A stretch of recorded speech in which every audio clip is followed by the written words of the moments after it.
సోదర సోదరీమణులైన నా తోటి మానవులారా, అందరికీ నమస్కారాలు. ఈ భూమిపైన జీవించే సమస్త జీవజాతులలోకెల్లా మన మానవ జాతే తెలివైంది అని అనుకుంటున్నాం కదా.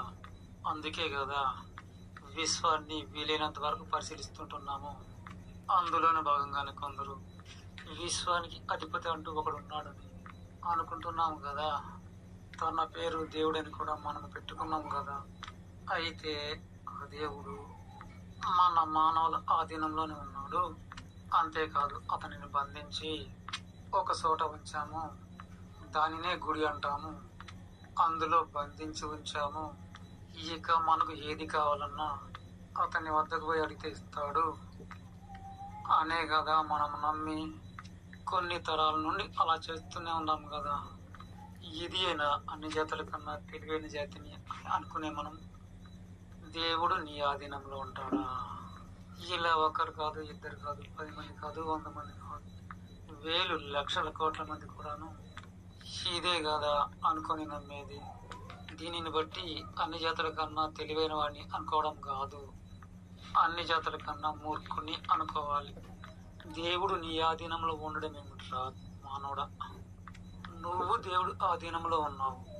నువ్వే కాదు, నేనే కాదు, మానవులందరూ కూడాను దేవుడు ఆధీనంలోనే ఉన్నారు.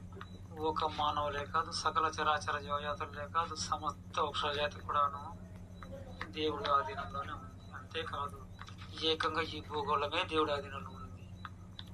ఈ భూగోళమే కాదు, సూర్యగోళము, చంద్రగోళము, అంగారకుడు, బుధుడు, బృహస్పతి, శుకుడు, శనీశ్వరుడు, రాహు, కేతు కూడాను ఆ దేవుడి ఆధీనంలోనే ఉంటాయి.